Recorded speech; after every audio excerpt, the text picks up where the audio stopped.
Primera de Samuel, capítulo 15, versículo 3, hemos leído, y también hemos leído el versículo 22 y 23. Vamos a seguir hablando, en lo que nos permita el tiempo, sobre este tema de caminar en obediencia. Estuve en Logroño hace 8 días. Estuve en el País Vasco esta semana con un hermano de una iglesia que se está plantando allí, de la misión norte que tenemos, la AIBNE, de plantar iglesias en el norte de España y de difundir el evangelio. Y empieza uno a entender muchas cosas de las dinámicas de Dios. Hermanos, el reino de Dios no se detiene. El reino de Dios avanza. El reino del Señor no tiene frenos, no tiene límites, no tiene.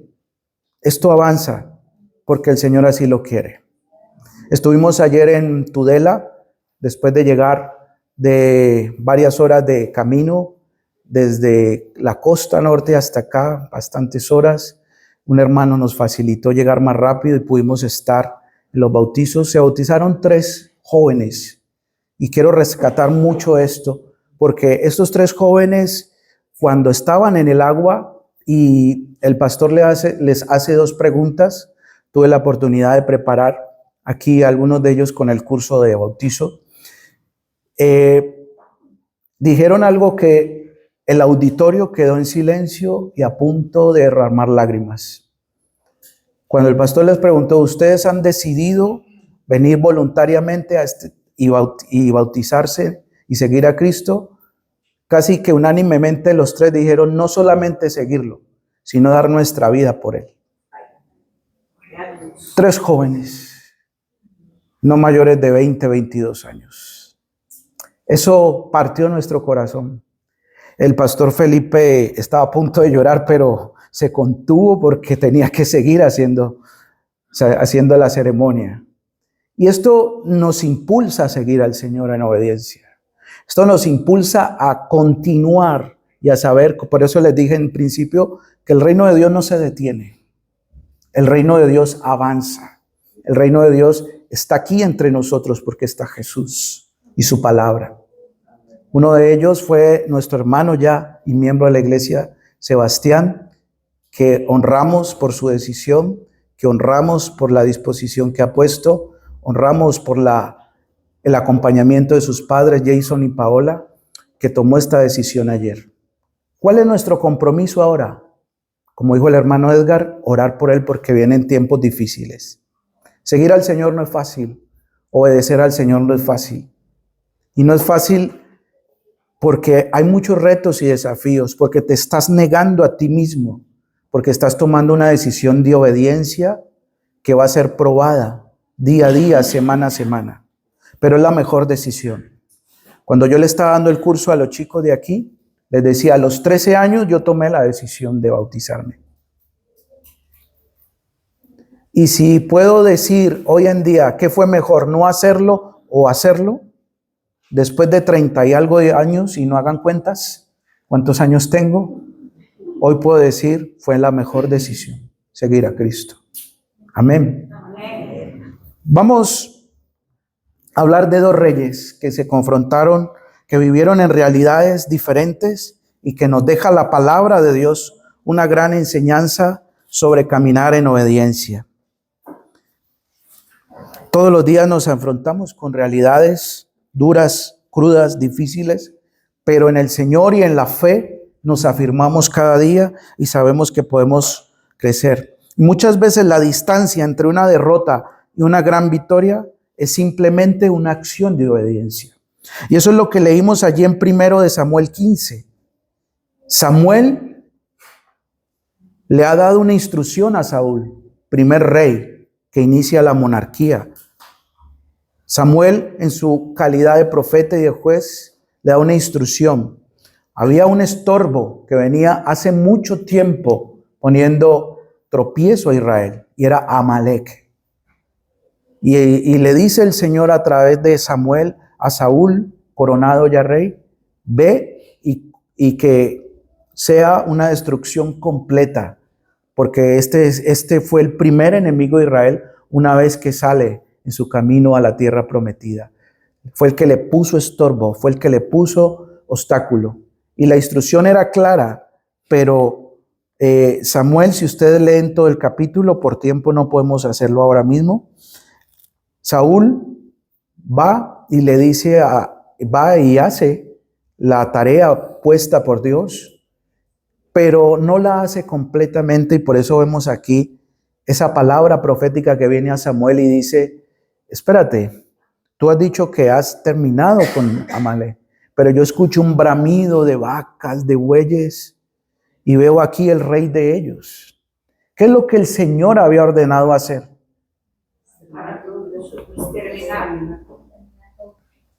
Nuestra obediencia, si no es completa, no lo es.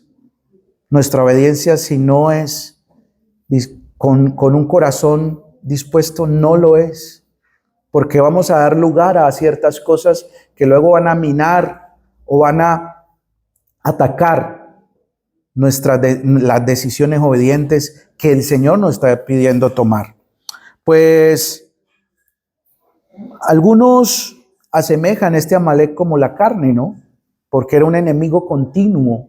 Algunos comentaristas bíblicos, ese Amalek era como la carne que a veces nos impide avanzar, y el Señor nos está diciendo, Gálatas 2:20, con Cristo estoy. Pero como dice una hermana de aquí a la iglesia, me bajo de la cruz. Me bajo de la cruz. Y a todos nos pasa, a mí me pasa. Hermano, después de los años de casado que llevamos, hay días que nos bajamos de la cruz, o nuestra mujer se baja de la cruz. O nos bajamos los dos. Pero la obediencia que el Señor demanda a nosotros es una obediencia completa. Una obediencia sin condiciones, sin parcialidades, sin guardarme algo para mí, porque no, esto no se lo doy al Señor. No, esto, ahí Él no debe ser Señor. Alguien decía, si el Señor no es Señor de todo, no es Señor de nada. Y allí es donde entramos en conflicto, ¿no? Entramos en conflicto, Señor, pero es que me estás pidiendo demasiado y no puedo. Me estás pidiendo cosas que son imposibles.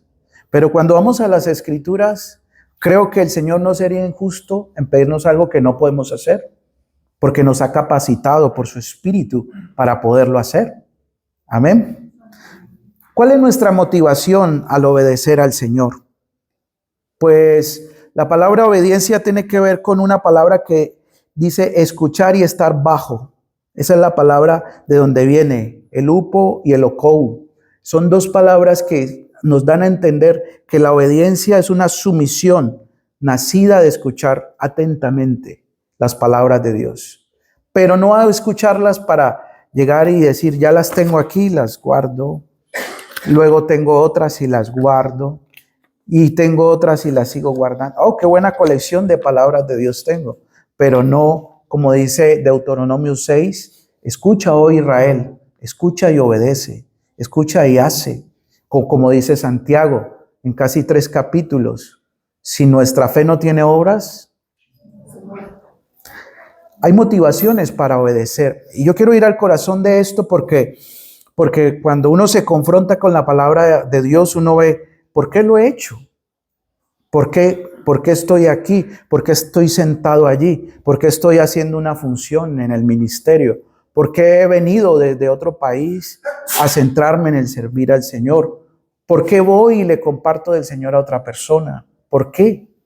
Tiene que haber un porqué, una motivación detrás de lo que hacemos, y esto, tanto como la acción, son las cosas que Dios mira para que no nos equivoquemos.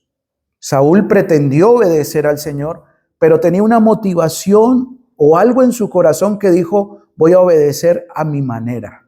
El rey queda vivo y todos estos ganados queda vivo, y es más, con este ganado ofrecemos sacrificios a Dios, buenas intenciones. Nosotros podemos estar podemos estar obedeciendo a Dios por varias razones. Yo he encontrado 4. Pueden haber más, pueden haber menos. Creo que hay más. Por una actitud, con una actitud, una motivación legalista. Puedo obedecer sin amar a quien obedezco, sí. Muchos obedecen subordinados, pero no lo hacen con amor. Y es lo que hacía la clase religiosa en los tiempos de Jesús. Cumplían leyes para ser vistos. Ponían cargas sobre los hombros que ni ellos, sobre los hombros de los hombres, que ni ellos podían llevar. Ese es el legalista. Yo obedezco, yo estoy aquí temprano, yo hago la tarea. Pero lo haces con amor, por amor a Dios. Hay otra causa u otra motivación que es el miedo. Mi obediencia puede estar motivada o intimidada por lo malo que me pueda sobrevenir. Esto da lugar a la manipulación y termina en muchas bajas de la iglesia. Yo lo he visto por años. Hay gente que va por miedo. Escuchó un mensaje apocalíptico, vio que estalló una guerra aquí y dice, no, yo tengo que buscar al Señor. Yo tengo que ir a la iglesia. Pero por dentro su motivación es un miedo. Yo quiero decirle algo personal. Yo nunca, desde que conocí al Señor y su amor por mí, he sentido miedo. Nunca. He estado al borde de la muerte, he tenido accidentes, estuve a punto de ser electrocutado y nunca sentí miedo. Solo clamé al Señor, sálvame. Y el Señor milagrosamente guardó mi vida. Pero nunca he sentido ese miedo de que, Señor, porque tengo miedo voy a ir a la iglesia, voy a dar una ofrenda, voy a hacer esto, voy a hacer lo otro. Y esa puede ser una motivación muy equivocada por el cual obedecemos a Dios. Muchos oran con miedo, dan con miedo, se congregan por miedo y hasta visten con miedo y la palabra condenación está presente en sus conversaciones. Es que si esto el infierno, y parece que hablaran más del infierno que del cielo. La palabra dice que nuestra ciudadanía, ¿dónde está? Bueno, algunos la tenemos en nuestro país, pero nuestra ciudadanía, nuestra identidad como hijos, mis hermanos, está en el cielo ya. No tenemos por qué temer. Sea que vivamos, sea que muramos, dijo el apóstol Pablo, del Señor nos puede pillar la muerte esta noche. Ahora mismo. Pero no tenemos que temer, ni obedecer al Señor por miedo. Otros lo hacen por culpa, porque quieren sentirse en paz con Dios y las personas por algo que lleva mucho tiempo, muchos intentos, evitando caer. Martín Lutero, uno de los reformadores europeos aquí, lo hizo. Y él sentía todo el tiempo una culpa, que su pecado no era perdonado, que su pecado no era cubierto. Y Martín Lutero se daba golpes y oraba y se tiraba al suelo y no sentía el perdón de Dios. Y era un monje que servía a Dios a su manera, en un contexto católico, pero siempre había en él una carga pesada de que la culpa nunca desaparecía. Y muchos obedecen a Dios porque sienten una culpa y esto no es sano. Y esto no debe ser la motivación para obedecer a Dios. Y otro asunto que nos lleva a veces a obedecer a Dios es el orgullo, para sentirme bien conmigo mismo. Yo destaco, yo lo puedo hacer, yo lo hago, para satisfacer mis egos. Saúl, si ustedes leen el contexto de la historia de 1 de Samuel 15, ustedes ven que Samuel, antes de que fuera con Saúl, antes de ser confrontado por el profeta, se hizo un monumento.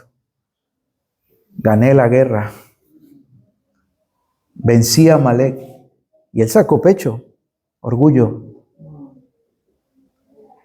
Él hizo un monumento. Está escrito allí, textos más atrás. Y estas son las motivaciones de que no deben estar presentes en nuestra obediencia. Ahora, ¿de dónde debe nacer nuestra obediencia? Acompáñenme a Hebreos 1, del 8 al 9. Porque ya les he hablado de un primer rey, que fue Saúl. Ahora les quiero hablar de un segundo rey. Y si este mensaje le podemos dar un título, yo diría los dos reyes. Porque vamos a encontrar en estos dos reyes grandes diferencias para la gloria de Dios. Hebreos 1 del 8 al 9. Voy a leerlo porque debe quedar grabado en el vídeo que subimos a nuestro canal de YouTube. Hebreos 1 del 8 al 9.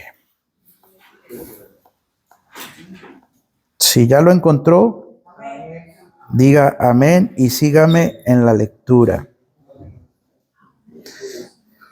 El 8 dice, mas del Hijo dice, y me gusta mucho cómo empieza el texto porque dice, mas del Hijo, está hablando de ese Hijo obediente, de ese Dios encarnado en el Hijo, tu trono, oh Dios, por el siglo del siglo, cetro de equidad es el cetro de tu reino. Has amado la justicia y aborrecido la maldad, por lo cual te ungió Dios, el Dios tuyo, con óleo de alegría, más que... Amén. Nosotros a veces pensamos que tenemos que hacer cosas para que Jesús sonría, sea feliz, porque Él no es feliz, que nos desobedecemos, nos portamos mal. En Jesús no funciona así.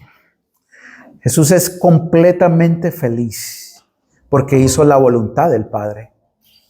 Algo así nos está hablando el autor de Hebreos, porque aunque Jesús padeció, y dice por allá en Isaías 53, que fue un varón de dolores, de contradicciones en su caminar, dice que fue ungido con un óleo de alegría más que todos los que estaban cerca de él.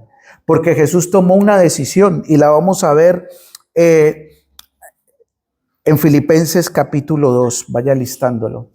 Jesús tomó la decisión de obedecer al Padre y el fruto y el resultado de esto fue un gozo inefable, un gozo nunca antes visto en una persona, en la persona de Cristo.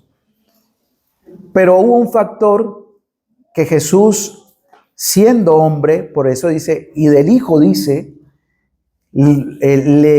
fue lo que determinó que él pudiera lograrlo, para decirlo de alguna manera. Y es que Jesús amó más la justicia. La obediencia tiene que ver con lo que nosotros amamos.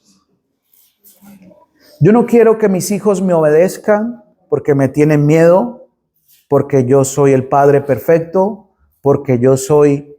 Y no quiero que la iglesia me siga de alguna forma porque soy el pastor o el diácono perfecto. Yo creo que lo hago por amor al Señor.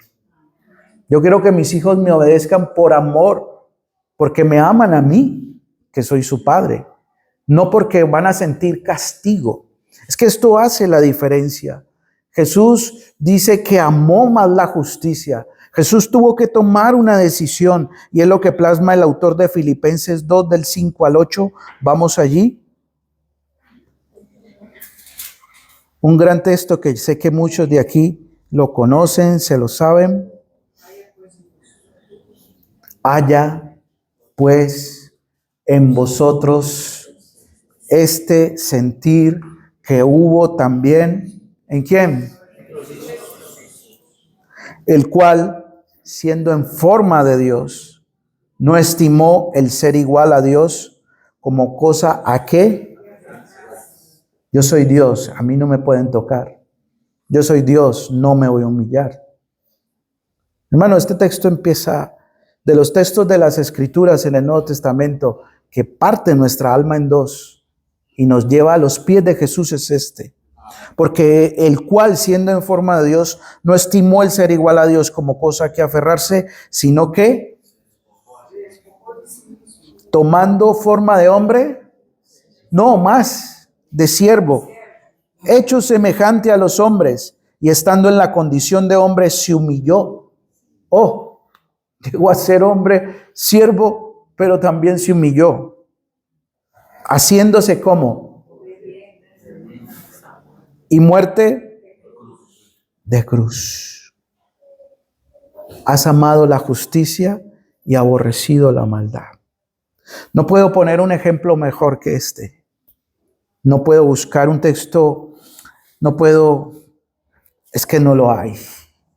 Nuestro Señor no se aferró. Soy Dios.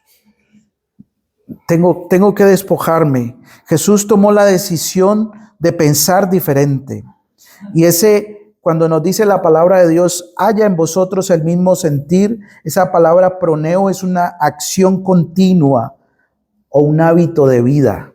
No es una decisión de una vez, de un domingo, de un viernes. Es una decisión continua, una manera de pensar habitual, una actitud que debe caracterizarnos a nosotros. Jesús no se levantó un día y dijo, voy a obedecer. Hoy estoy contento. Ayer tuvimos una comelona en casa y sanamos tantos enfermos y vamos a sentarnos y hoy estoy feliz. Pero al día siguiente fue acusado, fue perseguido y dijo, no, ya hoy está la cosa muy dura y yo hoy no voy a obedecer. Jesús tomó una decisión, tomó una acción continua, tomó una decisión no solo de una vez, sino algo habitual, una actitud continua de obedecer. Eso es lo que nos dice, tengamos o haya en nosotros la misma actitud, o algunas traducciones como la Nueva Traducción Viviente, creo que dice, haya el mismo sentir que hubo en Cristo, en ustedes y en mí. Mañana, pasado. Mis hermanos, porque Jesús amó al Padre, porque Jesús amó la justicia más que la maldad. Esto marca una gran diferencia, porque si nosotros nos preguntamos ¿cuánto amamos a Dios? Podríamos decir, es una pregunta un poco subjetiva, ¿no? ¿Usted cuánto ama a Dios, hermano? Hermana, ¿usted cuánto ama al Señor? Usted puede decir, no, mucho. No, yo, mejor dicho. Pero esa misma pregunta se la hizo el Señor a Pedro, ¿recuerda? Pedro, ¿me amas? Pedro, ¿me amas? Y Pedro se angustia y dice, ay, y le pregunta por tercera vez, Pedro, ven, ¿me amas? Esa misma pregunta se la hace aquel que le había negado horas atrás, ¿no? Pero que había dicho, Señor, yo te amo, yo te sigo y voy contigo hasta la muerte. Estaba cantando el gallo y Pedro ya había dicho, yo a ese no lo conozco. Eso nos hizo casi que derramar lágrimas ayer que decía los chicos, no solo decido ir a las aguas hoy, decido seguir al Señor aún si me cuesta la vida. Eso ocurrió ayer en los bautizos. Nos puso a reflexionar a todo el auditorio y nos sacudió, nos estremeció, porque esto implica nuestra vida completa. Vaya a Juan 14, 21, porque la medida del amor está aquí. Juan 14, 21. Primera de Juan, perdón.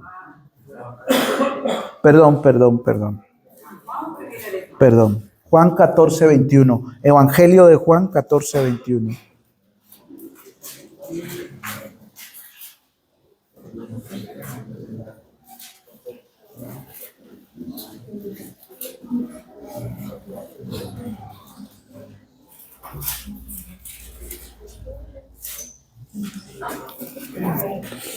Amén. El que tiene mis mandamientos y los guarda, y el que me ama será amado por mi Padre. Yo le amaré y me manifestaré a él. Mire, aquí la palabra nos va dando un entendimiento de cómo se mide el amor bíblicamente. La obediencia. No podemos decir que amamos a Dios si andamos en desobediencia.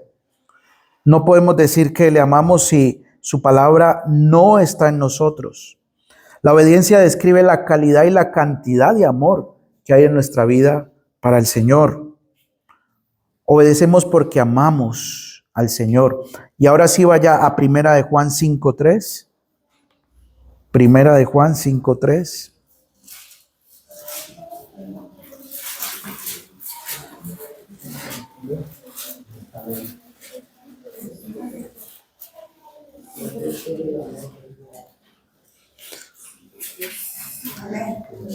Amén. Pues este es el amor. Estos textos no necesitan mucha investigación, exégesis, todo lo que usted quiera teológicamente. Estos textos están muy explícitos. Pues este es el amor a Dios, que guardemos sus mandamientos, y sus mandamientos no son gravosos. ¿Qué diría otra traducción de las Escrituras?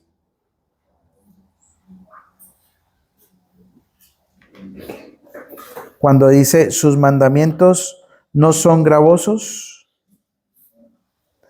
dice la Nueva Traducción Viviente, amar a Dios significa obedecer sus mandamientos. Y sus mandamientos no son una carga difícil de llevar. Es que en la iglesia nos piden mucho, es que las escrituras son muy duras, es que, mire, yo no le puedo mentir, seguir al Señor tiene un costo alto. Pero una vez que le amamos, como dice ahí, amar a Dios significa obedecer, podemos entender, porque luego hay una coma, dice, y sus mandamientos no son gravosos. Si usted no ama al Señor, claro, la obediencia se le va a volver algo imposible. Yo lo viví de joven. Yo llegué al Señor a los 13 años y también tuve muchas pruebas, oportunidades del sistema de vida, del mundo.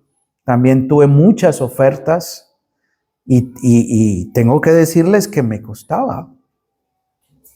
Pero cuando descubrí que poco a poco, con la escritura, con la ayuda de mis hermanos, de los pastores que me instruyeron, cuando vi que mi vida era para adorar, amar al Señor antes que cualquier otra cosa, yo dije, es posible hacerlo, porque ya el amor de Dios está en nosotros.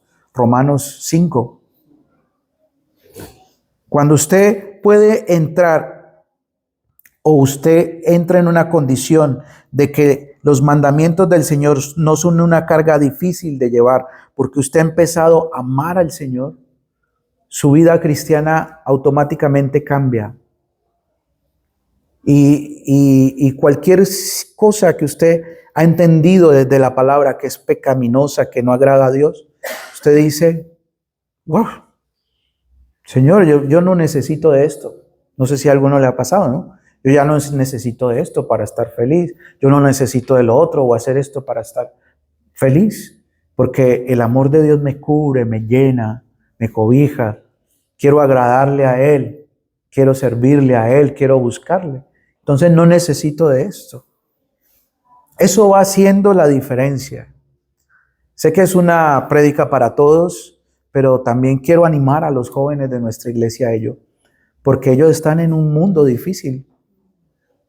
Porque ellos están todos los días afrontando decisiones, conceptos y los ataques conceptuales que hay en este momento para su moralidad y sus valores están a flor de piel, están servidos. Que a nosotros nos sucedió, que a los hermanos de este tiempo que se escribió la escritura, sucedió, sí. La carne es carne desde que el hombre pecó. Pero estamos en unos tiempos de exposición mayor al pecado, donde no tienes que ir a buscar hacer malas cosas fuera. Ya están casi que dentro de la casa, ¿no?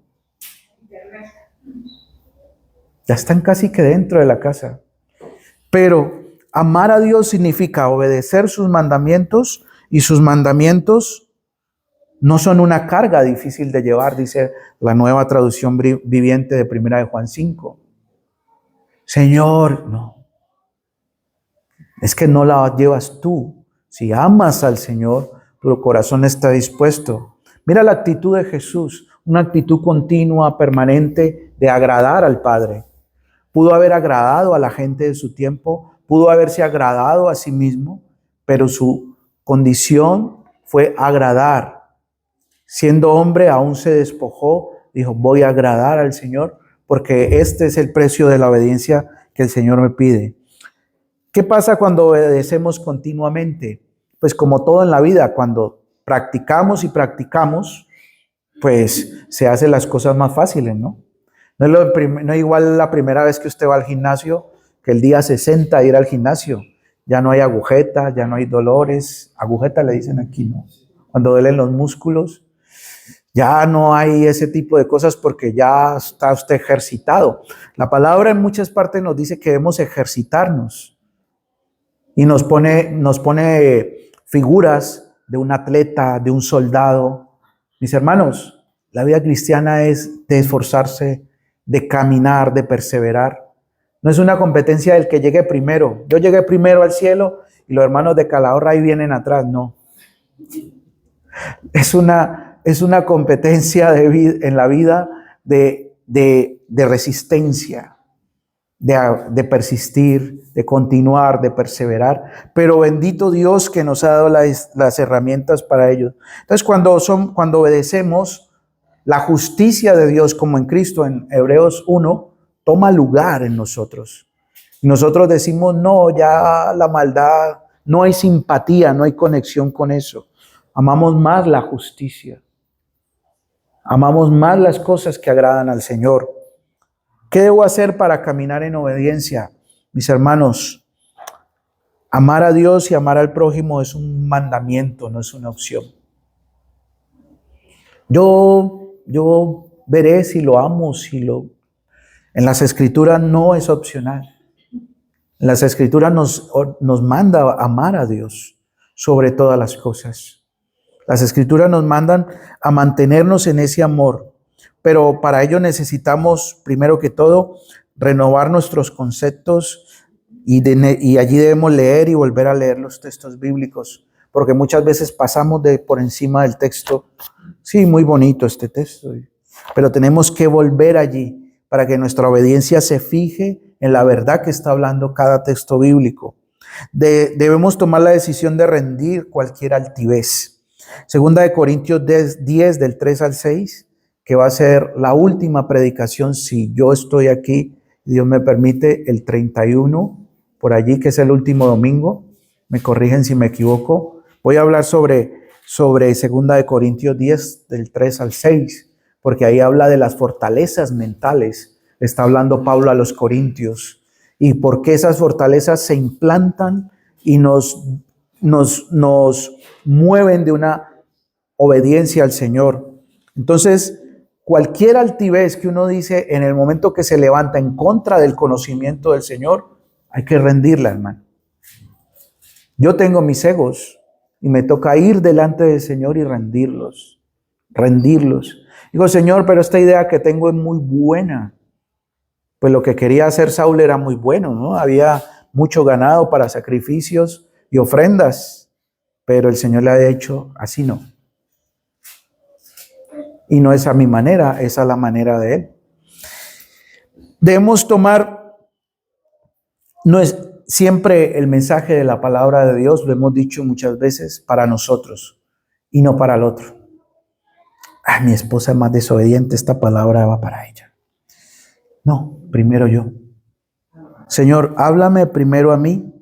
Nuestra vida, y me perdonan la palabra, es un poco fuerte, pero es tan miserable cuando nosotros cogemos las enseñanzas de las Escrituras y las dirigimos hacia otro, porque no nos estamos mirando a nosotros mismos, como dice Santiago, ante la perfecta ley, para nosotros examinarnos y revisarnos. Ahora hablamos del tabernáculo. Y en el tabernáculo, cuando los sacerdotes iban, había una fuente con agua. Y lo primero que ellos se veían eran ellos mismos allí en esa fuente. Un tipo, estábamos enseñando en el curso ahora, antes del culto. Lo primero que ellos se veían en esa fuente era ellos mismos. Y necesitamos aprender a mirarnos y no dirigir las palabras de Dios a nadie, sino a nosotros, para no extraviarnos, para que pasemos, para que ojalá nuestros dedos siempre señalaran a nosotros. La primera corrección que necesito soy yo.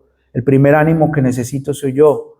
El primero que tiene que hacer ajustes en su vida soy yo. Esto haría mucha diferencia en la iglesia del Señor, porque nos llevaría a tomar la actitud de Cristo, Filipenses capítulo 2, que se despojó, se hizo siervo y aun siendo siervo, se humilló.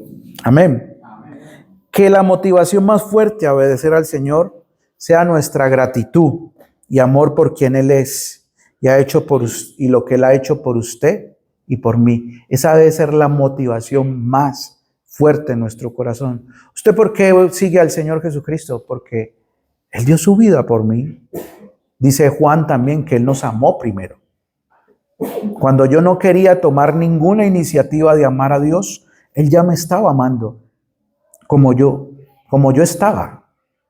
Como me encontró, me amó. Algunos estaban con condiciones de vida, otros con más, menos. Pero así como estábamos, no nos dijo, bueno, si no cambias, no te amo. Si no te cambias, no muero por ti. Selectivo, ¿no? No. Como nos encontró, nos amó primero, tomó la iniciativa. Y cuando nosotros no queríamos buscarle, Él nos buscó.